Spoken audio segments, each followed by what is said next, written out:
Olivier Vincent, bonjour. Merci d'avoir accepté l'invitation du Centre de ressources Approche, Culture et Territoire, qui, au lendemain du confinement, a été à la rencontre des enseignants et des enseignantes avec lesquels nous travaillons sur des projets autour d'une pédagogie politique, sur l'enseignement de l'histoire coloniale, sur une école émancipatrice et transformatrice. Et avec toi, aujourd'hui, Olivier, on voulait justement aborder la question de l'enseignement professionnel et d'une pédagogie politique. Mais avant, est-ce que tu veux bien te présenter ?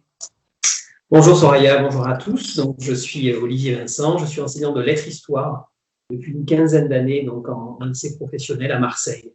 Nous connaissons le traitement politique de l'enseignement professionnel depuis fort longtemps, mais pour toi, en tant qu'enseignant d'un lycée professionnel, qu'est-ce que cette crise révèle de manière encore plus flagrante aujourd'hui pour l'enseignement professionnel ?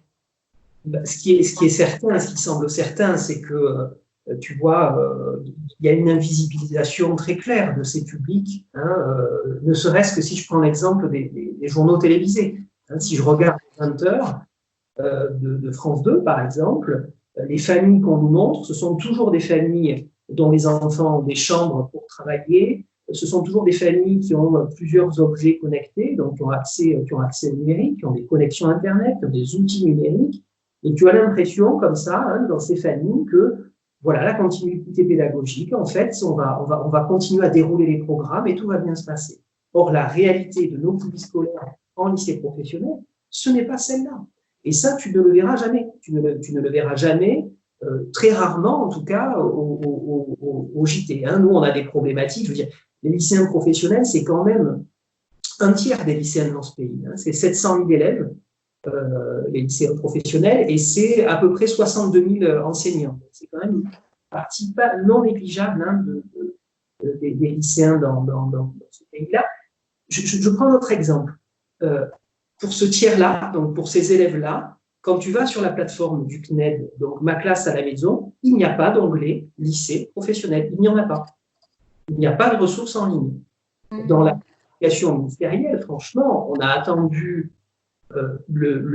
l'idée du retour, le 11 mai, pour entendre parler des lycéens professionnels qui auraient besoin beaucoup plus d'un retour très rapide à la maison, à l'école, du fait des grandes difficultés sociales, familiales, aussi qui sont réelles chez ces publics-là. Donc, si tu veux, la prise en charge des lycéens professionnels, elle est rendue très difficile dans cette période de continuité pédagogique. D'abord parce que l'emploi du temps d'un élève, d'un lycéen professionnel, c'est, pour une grande partie, ce sont donc des enseignements qui sont pratiques et qui se font en atelier, en salle de bibliothèque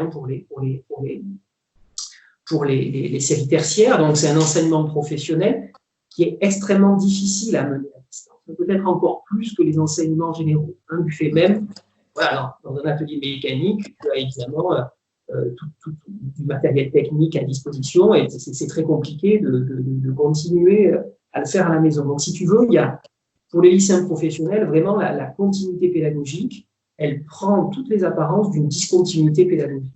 Et ça paraît patent, à la fois, j'ai envie de dire, dans les médias et dans la communication aussi ministérielle, où finalement, on ne prend pas tellement en charge ce public-là qui est pourtant très important. Très important. Alors justement, Oui, je t'en prie, tu voulais continuer. Donc, alors juste, oui. Vas-y. Tu voulais peut-être rajouter quelque chose, non, Olivier ? Oui, je voulais rajouter quelque chose sur la spécificité du lycée professionnel. Le lycée professionnel, c'est évidemment un lieu qui accueille des élèves qui ont un passé scolaire extrêmement compliqué. C'est souvent des élèves qui, à la fois, ont l'envie, pour certains, vraiment de préparer une entrée dans un métier qu'ils ont choisi, mais c'est aussi pour la grande majorité de ces élèves-là une orientation par défaut.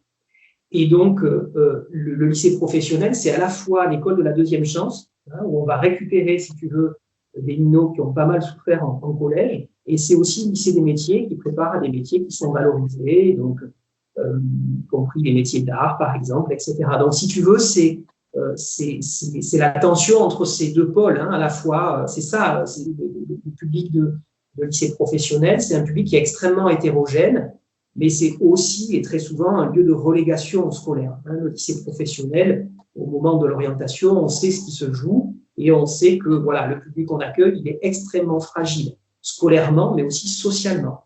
Et que le travail qui est fait avec les élèves, c'est un travail de longue haleine, qui est fait aussi avec les familles.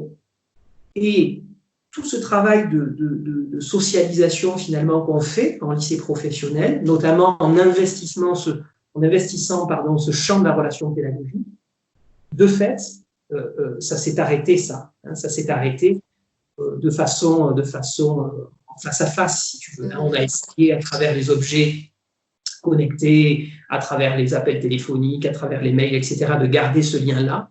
Mais ce qu'il faut se dire, c'est que ce qui est vrai pour tous les enseignants hein, de France, je pense, c'est que cette question de la relation pédagogique, elle est absolument primordiale en enseignement professionnel, dans les démarches pédagogiques, qui sont souvent des démarches de projet. Et si tu veux, voilà, cet arrêt net des cours hein, de l'école, bah, il vient mettre en avant aussi la difficulté qu'on va avoir de raccrocher certains élèves qui sont peu autonomes, qui ont de grandes difficultés scolaires aussi. Donc ça vient vraiment interroger, je pense, l'ensemble des collègues, mais particulièrement les collègues de lycée professionnel. Hein, Tu me disais aussi que dans le cadre de ce confinement et cette dite continuité pédagogique, tu avais assisté à un moment donné à un basculement au bout de la 3e semaine. Est-ce que tu veux nous en parler ? Oui, écoute, c'est vrai qu'avec le temps, il y a eu effectivement, voilà, il y a eu une espèce de chronologie là, hein, des temps de confinement où les premières semaines, donc le lien a été vraiment gardé, hein, le lien affectif, téléphonique, mail, messagerie, tout ce que tu veux. Et c'est vrai que j'ai noté qu'à partir de la 3e semaine, on a senti chez certains élèves qui étaient déjà un petit peu en difficulté, peu autonomes et pour qui, voilà, on sait hein, que dans certaines familles, c'est compliqué aussi cette période-là. J'ai senti un décrochage chez ces élèves-là, notamment en les appelant. Hein. J'ai remarqué que le matin, on ne répondait plus chez ces familles-là, et que l'après-midi, quand j'appelais, j'avais des petites voix, j'avais des voix qui n'étaient plus les voix que je pouvais entendre, par exemple, les premières semaines hein, du confinement. Donc ça s'explique évidemment par plein de facteurs, et notamment la question de l'impossibilité de sortir. Hein. Certaines familles refusent catégoriquement hein, que les élèves, que leurs enfants sortent, même pour 1 heure, hein, comme on le peut. Ça veut dire aussi la promiscuité chez certaines familles, donc voilà, un repli en fait, un repli sur soi de la part de nos élèves avec des difficultés psychologiques vraisemblablement, quoi. Hein. Voilà, c'est compliqué chez certaines familles. J'ai observé aussi, par exemple, en visioconférence, les visioconférences que j'avais pu organiser, qui sont honnêtement, qui ont plus un objectif de, voilà, vous allez voir votre prof et on va parler un petit peu de comment vous vous sentez, etc. Et puis ensuite, on va passer peut-être on va revenir sur le cours d'histoire, par exemple, si vous avez des questions par rapport aux supports qui ont été traités. J'ai remarqué que là aussi, certains élèves ne voulaient pas effectivement mettre la vidéo. Hein. Pourquoi ? Parce que c'était aussi quelque part, ce dispositif-là, c'est une façon aussi de s'introduire dans les vies de nos élèves. Et parfois, c'est compliqué, évidemment, de montrer sa chambre ou de montrer voilà, qu'on n'a pas de bureau, ou de montrer qu'il y a sa sœur ou son frère qui est juste à côté parce qu'on n'a pas l'espace nécessaire. Et ça aussi, ça interroge évidemment hein, cette continuité pédagogique et ça interroge sur ce qu'elle fait très concrètement et sur l'impact qu'elle a dans la relation pédagogique entre enseignants et élèves. Alors justement, tu évoquais déjà ce fameux retour annoncé le 13 avril par le président M. Macron, suivi par M. Blanquer. Qu'est-ce que toi, tu en penses de ce retour au 11 mai et comment tu envisages ce retour ? Il y a une phrase de Philippe Mérieux que j'ai notée dans le café pédagogique qui me semble très juste. Il dit finalement que le retour à la normale ne doit pas être un retour à l'anormal. Voilà. Et je pense que ça doit nous guider peut-être pour le retour le 11 mai. Déjà, il semblerait que le 11 mai, ça concerne certaines classes, puisqu'il y a eu des annonces aujourd'hui. Pour moi, évidemment, le préalable, d'abord, évidemment, la question de la santé de tous, que ce soit des agents, des personnels, des enfants qui vont traverser la ville pour peut-être avoir 2-3 heures de cours dans un établissement scolaire. Voilà. Donc déjà, le premier point, c'est évidemment pas de mise en danger d'autrui, principe de précaution, si les conditions sanitaires ne sont pas réunies, si on n'a pas de moyens pour assurer nos missions, évidemment, le retour ne doit pas se faire. Ça, c'est un préalable, évidemment. Préalable qu'ont bien posé d'ailleurs l'ensemble des syndicats, l'enseignement. Et le second préalable, c'est se retrouver pour quoi faire. Si c'est se retrouver, je veux dire, est-ce qu'on va penser pédagogiquement ce retour? Est-ce qu'on va demander aux collègues, par exemple, sur le terrain, comment ils envisagent ce retour? Est-ce que notre objectif, c'est de continuer à dérouler un programme ou c'est d'accueillir la parole des élèves, d'accueillir leurs peurs, leurs angoisses, leurs souffrances? Certaines familles ont été touchées par la maladie. Moi, j'ai eu des élèves qui, potentiellement, on ne savait pas s'ils étaient touchés directement par ce virus-là, mais qui ont été malades pendant cette période. Ils ont été angoissés à l'idée que ça soit ça. Dieu merci, pour l'instant, en tout cas, ça n'est pas arrivé. Mais voilà, l'époque que nous vivons n'est pas anodine. Donc, le préalable, si tu veux, pour moi, c'est vraiment de travailler en équipe à l'échelle du collectif, de l'établissement, à savoir quelles retrouvailles on veut. Est-ce qu'on veut des retrouvailles en demi-groupe, avec des masques, avec des gants? Quel sens ça a de se retrouver comme ça? Est-ce que, voilà, si tu veux, mon souci à moi, je me dis, j'ai été privé quelque part de ce départ, qui a été extrêmement rapide. J'aimerais pas être privé des retrouvailles avec mes élèves. Et des retrouvailles, à mon avis, qui doivent être aussi, à la fois dans l'écoute, mais aussi dans la joie, parce que l'école, c'est aussi ça. Voilà. Et donc, si tu veux, mon souci, c'est celui-là aujourd'hui, c'est de me dire, voilà, quel sens pédagogique ça a de rentrer aussitôt. Pourquoi faire? Certains élèves, et je ne le cache pas, certains élèves, moi j'ai sondé mes élèves, en leur demandant comment vous aviez envisagé l'après 11 mai, j'ai collecté comme ça des récits, c'est très intéressant. Personne, aucun élève, Soraya, ne souhaite rentrer le 11 mai.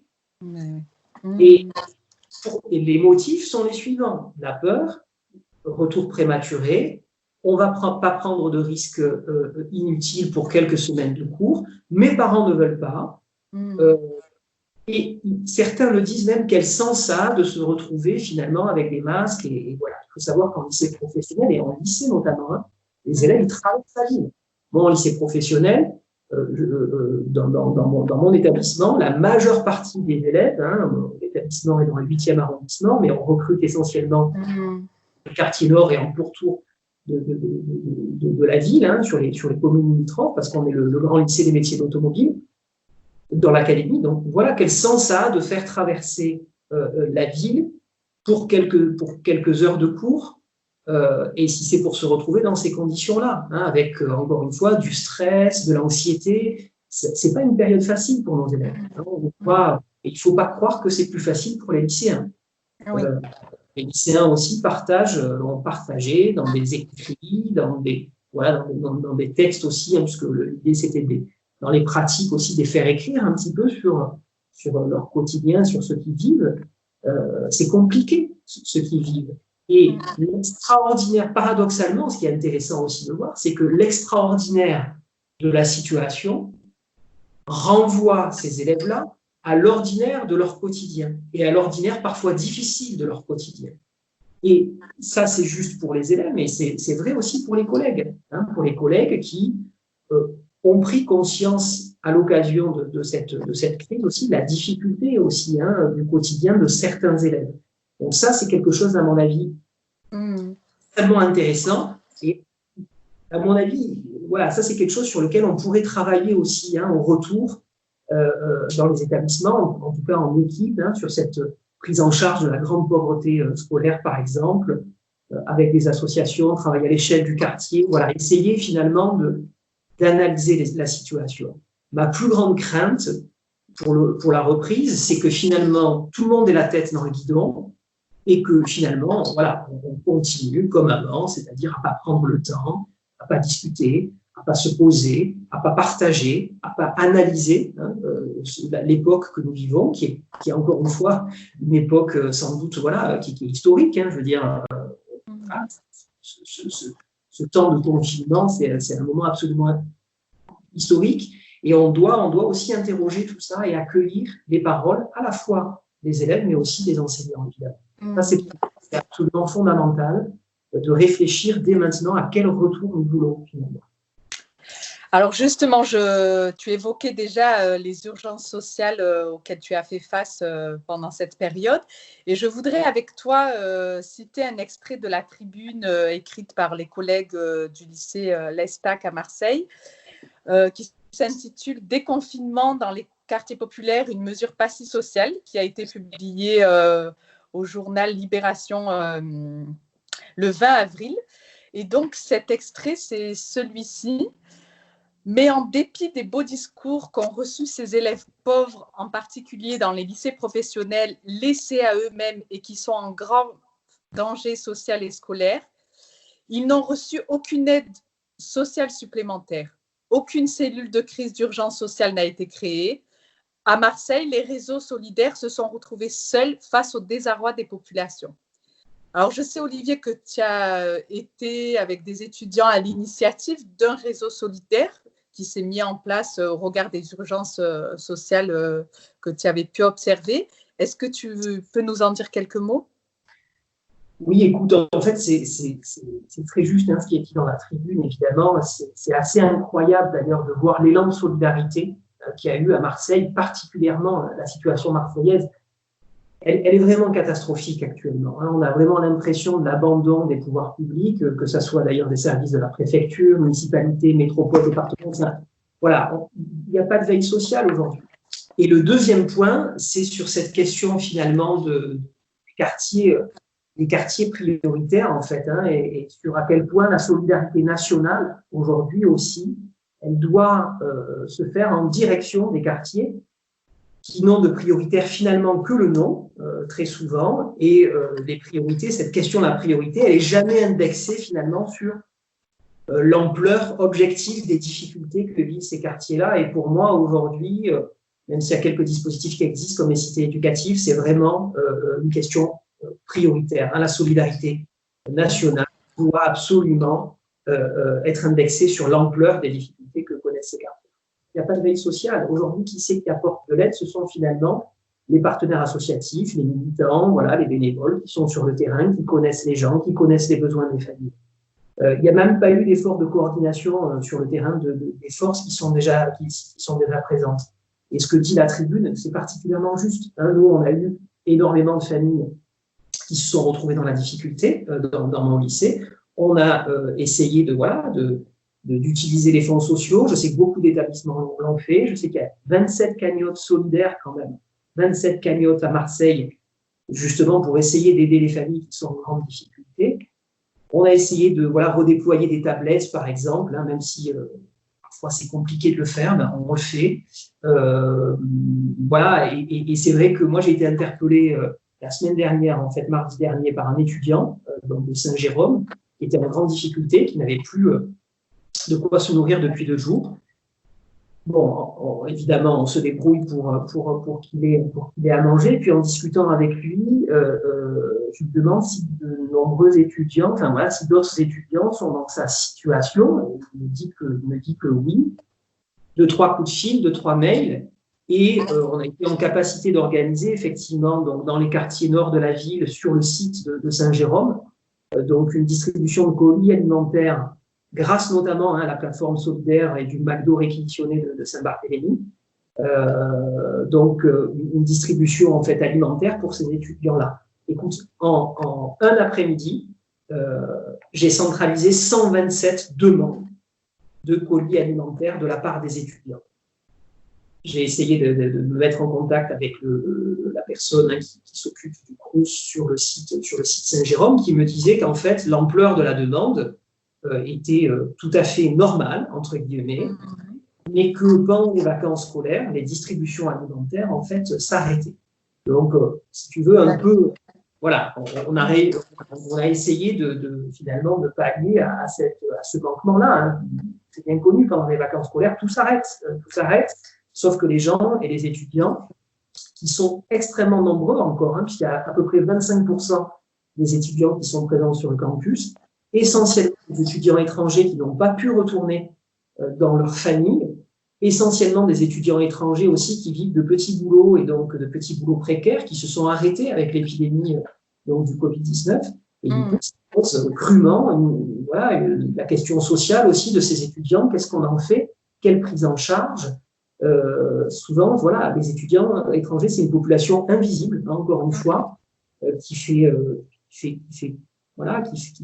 pas parler d'elle, mais dont on se soucie peu, et leur quotidien aujourd'hui dans leur chambre universitaire, malheureusement, c'est souvent l'isolement. Hein. Donc, voilà, l'objectif, c'était aussi voilà, mais si tu veux, des actions solidaires comme ça, il y en a partout. Il y en a partout aujourd'hui dans Marseille. Elles sont portées par des collectifs, de familles, d'enseignants, d'associatifs. Et c'est une belle leçon de solidarité, parce qu'on peut se dire que, voilà, encore une fois, les collectifs enseignants font énormément et les associations font énormément. Mais c'est vrai qu'on se dit aussi que c'est quand même incroyable qu'il n'y ait pas une cellule de veille sociale dans notre académie sur ces questions-là.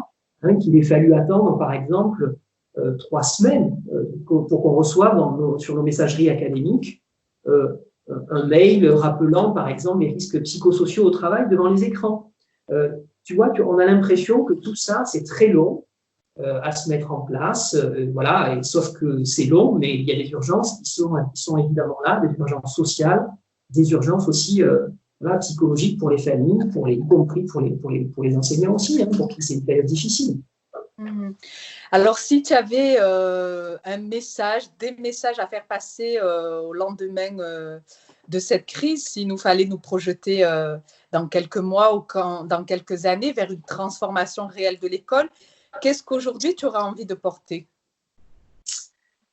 Écoute, c'est compliqué à dire, mais je crois que voilà, cette dimension des collectifs enseignants, je pense que c'est une dimension qu'il faut investir, évidemment, ça c'est très clair.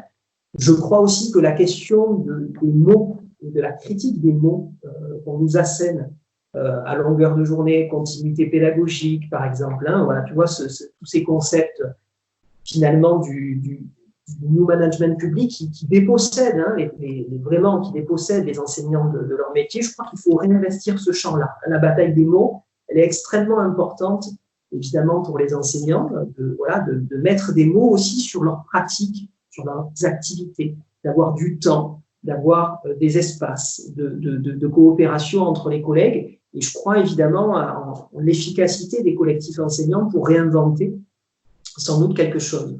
Je crois aussi qu'on a besoin de nous écouter, de nous entendre. Je crois aussi que les enseignants ont un peu ras-le-bol de cet écart systématique entre des grands discours qu'on tient, et puis un réel sur le terrain qui est tout autre. Hein. Donc on ne peut pas ignorer ça. Et je pense que voilà, c'est quelque chose d'extrêmement important. Il faut aussi revenir sur la question de la liberté pédagogique, à mon avis. Hein. On a vu que dans cette période où finalement le pilotage n'a pas été du tout à la hauteur, hein, d'un point de vue ministériel, on peut réinvestir, à mon avis, ce concept de liberté pédagogique pour proposer, y coller, hein, comme on le fait en fait en permanence, pour travailler sur ces questions-là. Donc, ce concept de liberté pédagogique qu'on voudrait, que le ministère voudrait en quelque sorte borner, cadrer et même diminuer, hein, avec des intentions qui sont souvent paradoxales, hein, faire comme ci, faire comme ça, etc. Voilà, c'est peut-être un champ aussi, un champ à réinvestir. Et puis voilà, l'horizon, il est aussi politique. Hein, il faut préparer, évidemment, des lendemains qui chantent et des jours heureux, quoi, vraiment. Merci Olivier pour cet entretien fort précieux. Prends soin de toi, des autres, des tiens, et à très bientôt. Merci. Oui, très bientôt.